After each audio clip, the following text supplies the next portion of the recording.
What is going on, guys? Jack here, and welcome back to episode 14 of our Bayer Leverkusen Let's Play here in Football Manager 2018. And today, we kick off Season 2 here at the club. An exciting time at Bayer, as far as I'm concerned. Last season, if you missed the end of season episode, obviously go watch it. But last season, we ended things on an okay note. We finished second, but as a result of us coming second and Leipzig winning the German Cup, we're back earlier this pre-season. It's the German Super Cup, and well, it's been a busy summer of transfer action. So let's talk all about that, I think, to begin with. Of course, last episode, we kind of left things with me having a few different ideas buzzing around my head as to what I was going to do.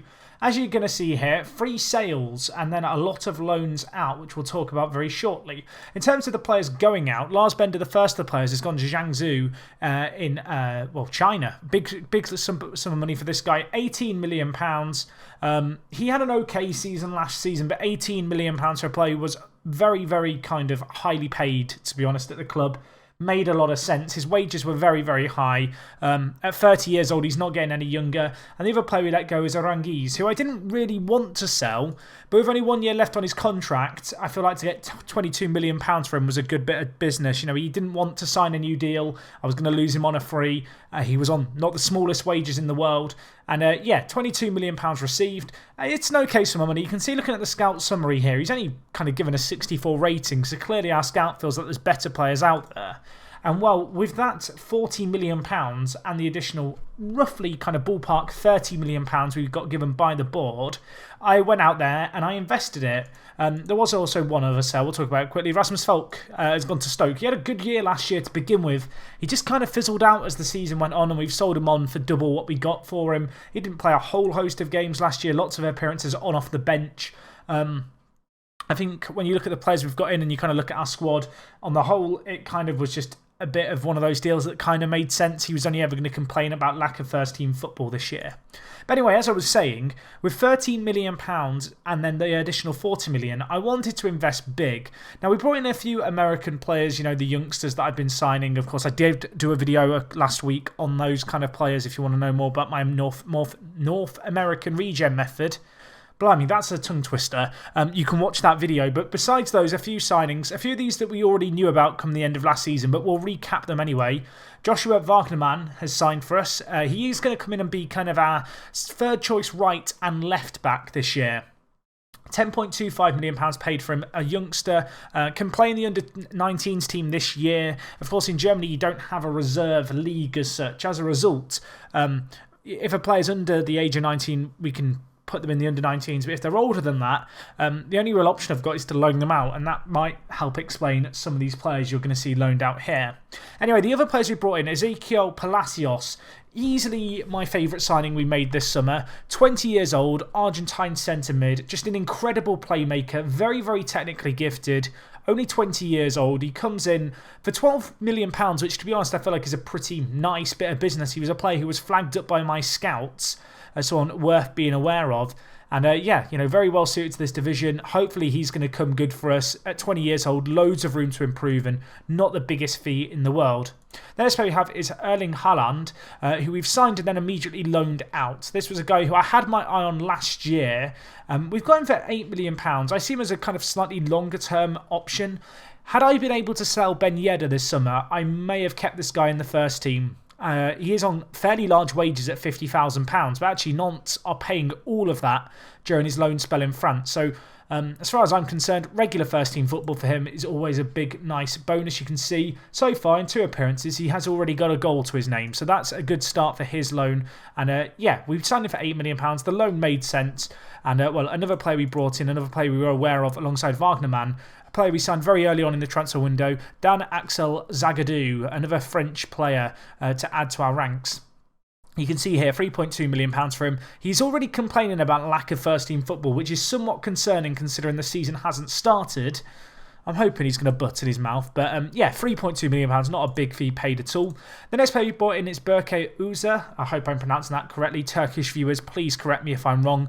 We've signed him from Fenerbahce. £3.3 million. He comes in as a goalkeeper option for us. When it comes to our team and our goalkeepers, we've had a few older players for a few years now. You kind of look here. We have Ozkan, who wants to leave the club, who I kind of want to get rid of. He's kind of our second/third choice.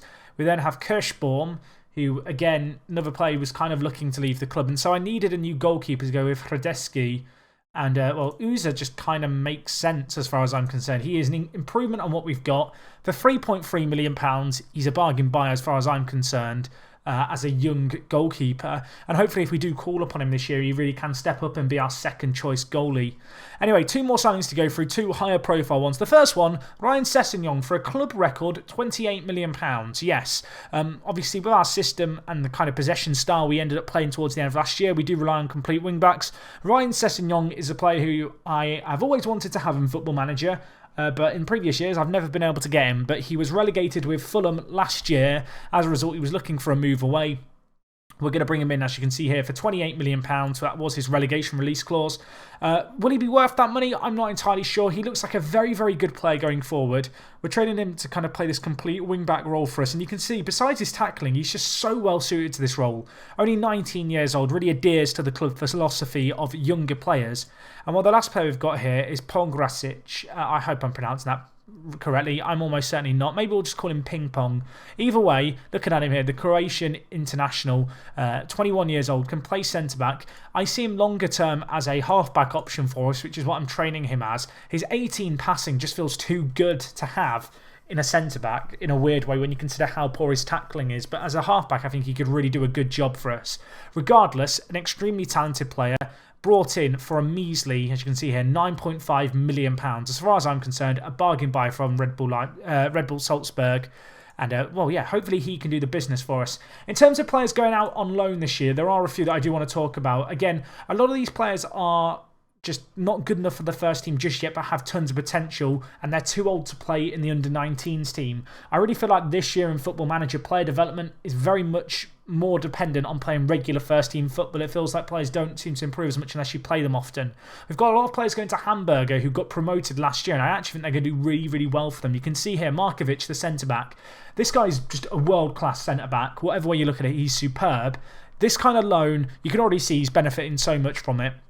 I think regular first-team football as a centre-back option is just massive for him, and I'm really excited to have him back at the end of the year because I think Hamburg are going to do great. Again, similar story with Sandro Tonali. Obviously, we brought in Ezequiel Palacios as a centre-mid option. I still see Sandro Tonali as a longer-term player in this area of the pitch, kind of the deep-lying playmaker. But for now, can't quite find a spot for him in the team. The loan to Hamburger, I really hope is going to give him, you know, a kick-start to his career. He's playing this summer in the Italian national team. You can see here in the European Under-21 Championships, which they won. He improved so much whilst on international duty, and I'm hoping he's going to continue that playing in the Bundesliga this year. A few other players that I do want to raise your attention to. Jedvaj has gone on loan to Hamburg as well. I really like Jedvaj, and he is homegrown at club, but he's just not quite good enough as a starter. I was concerned he was going to kick up a fuss about lack of first-team football. Last year he only played 15 games, and that's 15 games in a season where Weiser, our first choice right back, was injured for just a very, very long period of time. So yeah, decided to let Jedvaj go out. Lincoln's gone out on loan. Haaland's gone out on loan. And the other player, Trolko's gone out on loan to Aston Villa. Obviously with Sessegnon coming in, I don't have as much use for Miguel Trolko. He played 10 games last year. We brought him in for such a tiny sum of money. He's kind of already served his purpose as far as I'm concerned. And yeah, no one was interested in a permanent deal, but a loan, just kind of the best for everyone at the club. So those are the transfers. Nothing too crazy, I don't think. Of course, our season-ending tactic was this. And I still don't really know what to call it. I guess it is kind of a 4-3-3, but it's a very fluid and dynamic 4-3-3, I feel like, with controlling the possession. This is what I consider to be our best possible starting 11. So just look for it. Hradecky in goal. Not a whole lot to explain here. Just a fantastic goalkeeper. Very, very good for us last year. I'm hoping that he's going to live up to the faith I'm putting in him. In terms of our centre-backs, we're going to have a bit of a change in personnel here. Jonathan Tat is going to hold down his position at starting right centre-back. At left centre-back, we're no longer going to go with Sven Bender. We're going to go with Retsos, who last year just improved so much without actually playing that much first-team football. But he's a lot better with the ball at his feet than Sven Bender, so it kind of makes sense to bring him in as a ball-playing defender for us. And I think at 21 years old, this could really be a season of coming of age for him. In terms of Bender, of course, we've lost Sven or rather Lars from our ranks. So Sven now gets to plug that previously occupied kind of role. As a halfback, he's extremely well suited to this role, and it kind of covers up two of his big weaknesses that he has at centre-back, which were his lack of aerial ability and his lack of pace. He's a very intelligent player who works very hard, and that makes him so well suited to the halfback role. The only real gap in his game is the composure, but I'm happy to look beyond that just for the sheer experience he brings into the team. A right complete wing back, we're going to go with Weiser. Of course, had a lot of injuries last year. You can see still a little bit on the decline. If he does struggle a little bit, we have got options in that area of the pitch. We've, of course, got Lucas Romero, who could come in and play that complete right back role for us. And we've also got Wagnerman as well, who could play there. And, of course, Jadvai out on loan. If it really got bad, we could recall him. A left wing back, we're going to start the season with Sessegnon ahead of Vendel. In terms of the two players, they are kind of very much going to be battling it out, I feel like, for the left complete wing back role. I actually think over the course of the season, both will get some decent game time. Two very different players. Sessegnon perhaps slightly better going forward. Vendel might be better in those games where we do need to be a little bit more defensively minded. Anyway, in terms of the centre mids, Havertz and Paqueta, the kind of two players I'm thinking are going to start for us for most of the season, at least initially. Havertz currently out injured with a sprained knee ligament injury, so he's not actually going to play today's game.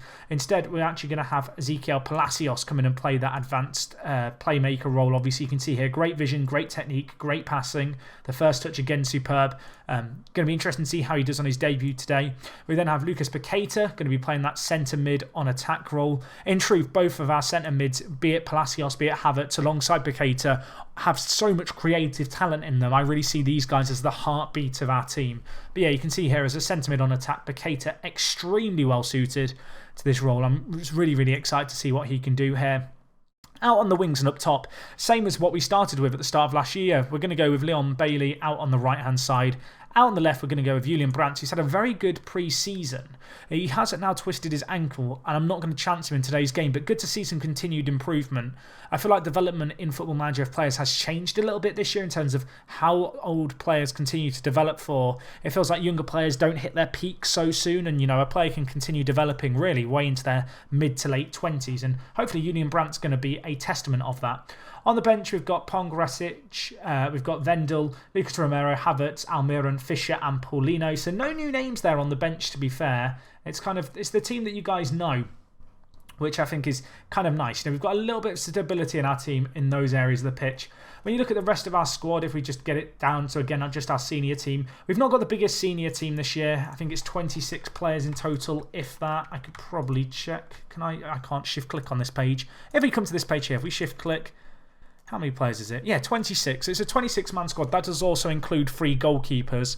I'm very, very happy with the overall balance of the squad and the depth that we've got. I think it's an improvement on last year. We've got a lot of players with potential here, but equally, I don't feel like our reserve team is full of players who have loads of potential who aren't going to be reaching it because they're not getting first-team football. When you look at our under-19s now, you can kind of see the players who are too old and have potential to play in our under-19s team, they are out on loan now. So that's great to see. Hopefully they're really going to benefit from it. I think Markovic certainly is benefiting from it already. I think Deji showed it last year that when he was on loan at Fun that he was improving. Hopefully he can continue with a good loan spell at the Swiss outfit again this year. Tonali, and again, interested to see how he gets on. And Haaland, we've brought him in for £8 million. A little bit of expectation on him to develop this year. Playing for Nantes, though, they're covering all his wages. If we just look at their kind of information, you can see they're predicted to finish 8th this year. So I think that is a really good deal for him to hopefully go out there, play regular first-team football and develop. As I mentioned, if I'd been able to get rid of Ben Yedder, I might well have made that change. Anyway, when you look at the overall squad depth here, this is just with 2-star minimum ability. Players out on loan filtered out.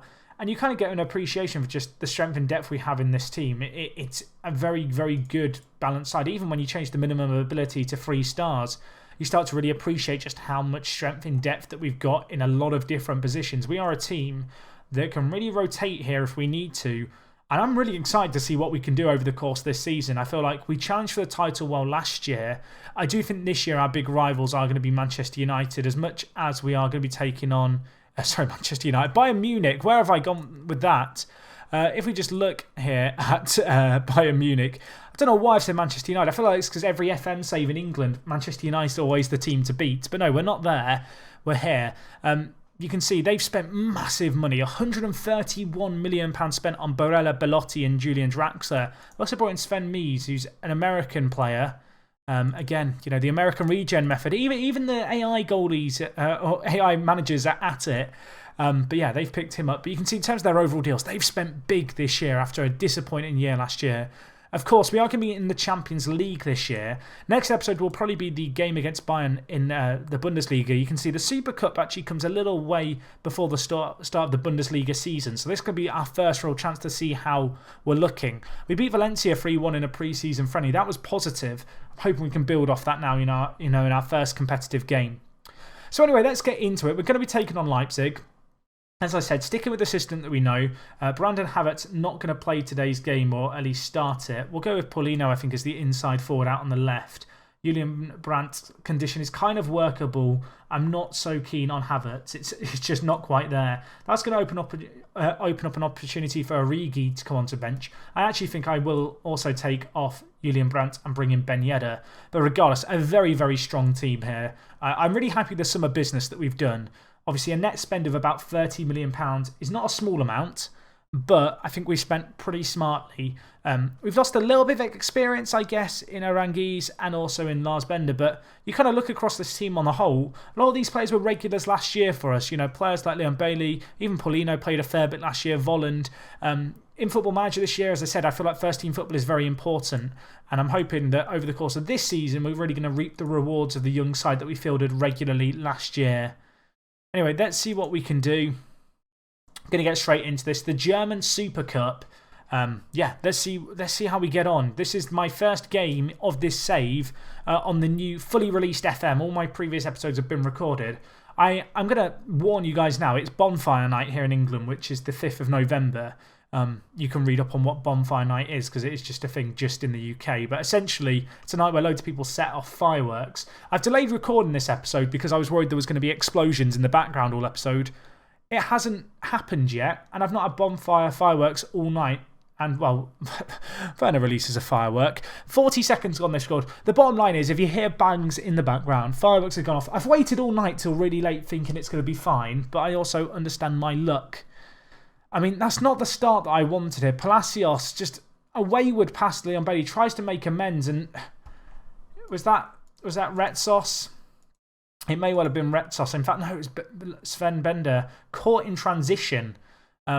Just out of position in that half-back role. It's going to be a bit weird this year, I feel like, with Sven Bender.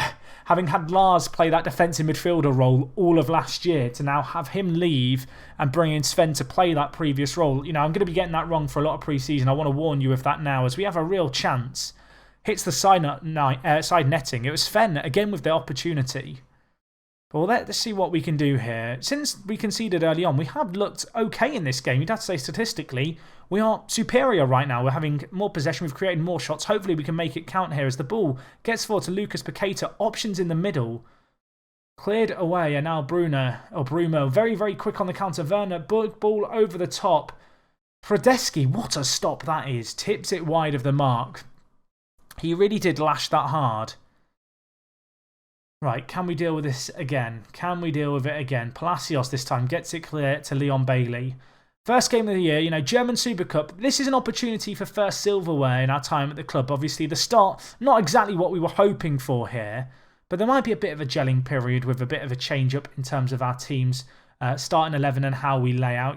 Players like Sven Bender going to be playing a very different role, it feels like, this season in our team. But this system really worked well at the end of last year, and I'm hoping it's going to serve us well this year as Leon Bailey does what I want him to do this year at that right inside forward. Paqueta's ball through was delightful as well, may I add.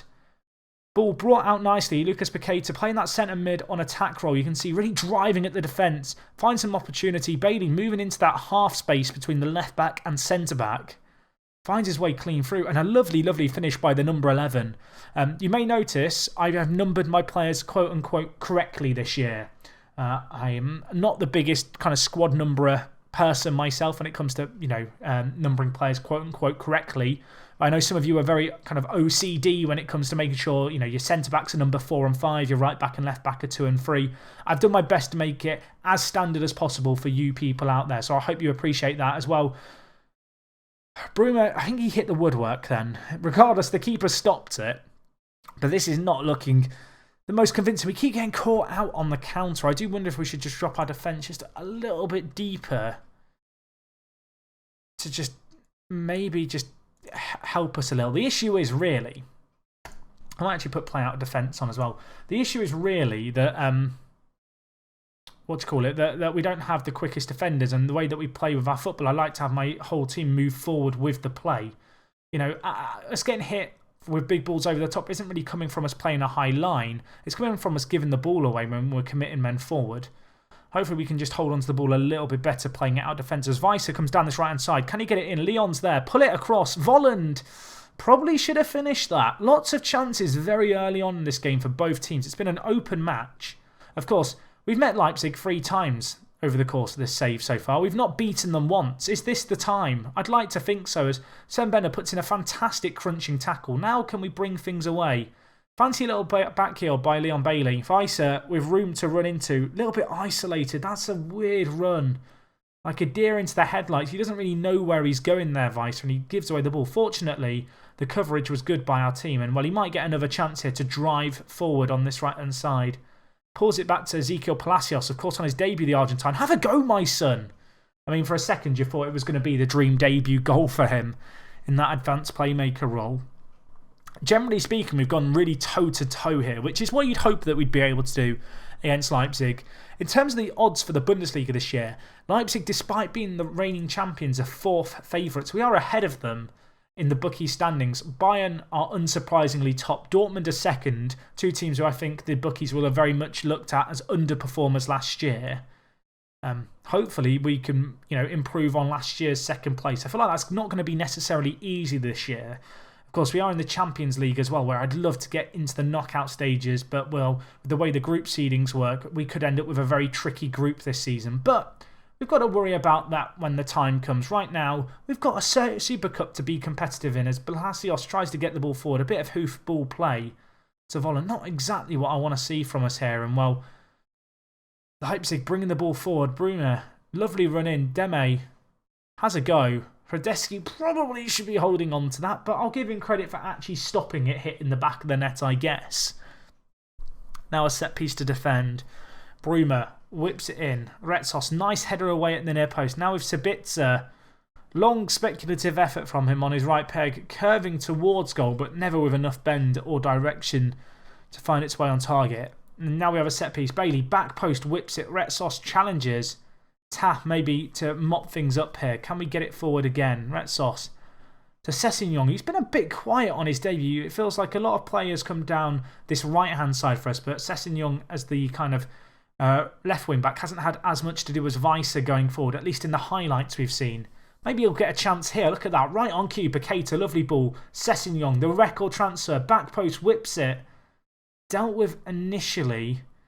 And well, Leipzig looking to hit us on the counter. The big ball over the top again. Werner. What a stop by Hradeski. Can we just discuss that? I mean, if you missed it, rewind. 10 seconds, go back. What a stop that is. 20 minutes left. I actually don't know what the rules are in this competition when it comes to extra time. I'm going to make a sub. I'm going to bring in Origi to play complete forward for us. He's a player I think is capable of doing that. Going to do it on his debut and see what he is made of.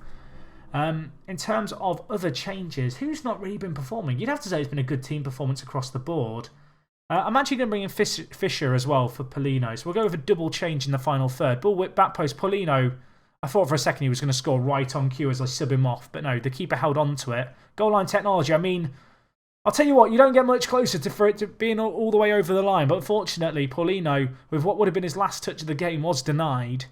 And well, now Origi on his debut. Can you smell what De Vock is cooking? Okay, I promise never to say that ever again, but it had to be done on his debut. 12 minutes in this game. I'm going to highlight you, Origi. Number 17. This game's still anyone's game, really, with 10 minutes left. Ball out on this left-hand side for Bruma. Cuts inside. Lovely run. Hradeski, I mean, he stopped it. It would have been an incredible goal. Again, it looked like one he maybe should have done a little better with, but we've dealt with it for now. You can see Leipzig, 3 clear-cut chances, 1 half chance. We've only had the 1 half chance, but we've had 4 clear-cut and hit the woodwork. This has been a very ding-dong affair. Neither team really wanting to defend, But despite that, it's still 1-1. Got a chance here though. Whipped back post. Timo Werner deals with it. Only as far as Fischer, who goes wide to Palacios. Ezekiel on his debut. Switches the play. Weiser, you've got time here. Put in a ball of quality. He does. Origi, you thought for a second he was going to get there on his debut. And now Werner on his lonesome, but driving in on goal. He's got support left and right. It's with Bruma, who has an effort. Radetzky deals with it again. I mean, it's another stop for him. And another clear-cut chance to Leipzig on the counter. I'm wondering if maybe I should try playing the complete wing-backs deeper, but it's just coming from our big balls over our defence as much as anything. And we don't have the slowest defence in the world. It's just a case of Leipzig's attack is very, very lightning quick. What a tackle that is by Weiser, though. Take a bow. 7 minutes left. Without knowing if it goes to extra time or not, I don't want to make my third change just in case. I don't know who I'd take off anyway, because to be honest, it's been a pretty solid performance by a lot of players on the pitch. Maybe a late corner here to get the winner. Deflected. Paqueta probably should have scored. Okay, it goes straight to penalties. It goes straight to penalties. Right, in terms of what we have, if I'd known that, I maybe would have brought on Ben Yedder. As it transpires, we've got okay penalty takers. The first penalty shootout of the series. Fischer, going to zoom in as much as I can. Show us what you're made of, my son. It's not the most convincing penalty, but we'll take it. 1-0 in the shootout. Timo Werner got the goal after 30 seconds for them. Can Radetzky continue his heroics? Can you do it, my son? He does stop it. I've lost my words. Where have they gone? Get me a dictionary. Paqueta, please score. This is only the second penalty and I'm begging for him to score. He's missed as well. Oh no, Lucas. We had an advantage and it could go here if Mascarell can score. He shoots and it's been held by the keeper again. What is happening? No one can hold their nerve. Leon Bailey. Please score this. He does score it. A nice penalty into the bottom corner. I'm still very nervous here. Kovalenko. He steps up. He's missed as well. They've missed every penalty. Radetzky's going to claim credit. If we score this, we've won the German Super Cup. We've got some silverware. Who's taking it? Origi on his debut. Can he get the goal? The free transfer that we signed in January, of course. Kind of see him as a utility man, a bit of a Swiss Army knife of a form. Can he show the penetration of a knife here to see us through in this competition to silverware? He steps up. The keeper's not even tried. We're going to take it. Origi runs off into the corner. I can smell what De Vok is cooking. The confetti's falling down, folks. It might only be the German Super Cup. They didn't score a single penalty. I'm not going to complain. I've got my green suit out. We're having a party. I've got my silverware. I mean, we'll take it. We were slight favourites and we've come through it. And to be honest, yes, we got caught out on the counter a lot, but we really did control large spells of that game. We had a lot more chances and a lot more shots. And I'm pretty happy all in all with that whole performance there. Hopefully we can carry that now into the start of the league season. In terms of when we'll be back then, guys, I said the Bayern game. I think that's what we'll look forward to. And then we'll probably end up doing a double header after that of the Dortmund game and our first ever Champions League game as manager here at Bayer. I do hope you've enjoyed today's episode. Let me know what you make of our transfers. I'm pretty happy with them on the whole. We have still got a little bit of money to bring in players, but to be honest, I don't think I'm going to bring anyone else in. I'm pretty happy with the overall balance of the team. The only player I'm looking at maybe getting in is this guy, Marasic, who's another centre-back who's a very good ball player. But this deal would involve loaning him back for a year. Kind of seen as a more short-term option. But at £5 million, it could just be a smart bit of business to lock in, who is someone who's a very talented player and could nicely fit our system as a really good ball-playing defender down the line. But anyway, regardless, that was a good episode as far as I'm concerned. A good little performance. Hopefully you guys are looking forward to the start of the season. I've got a friendly against Juventus to look forward to next. Juve next time out for us, though. Really, really excited to get into this season now and see how we get on.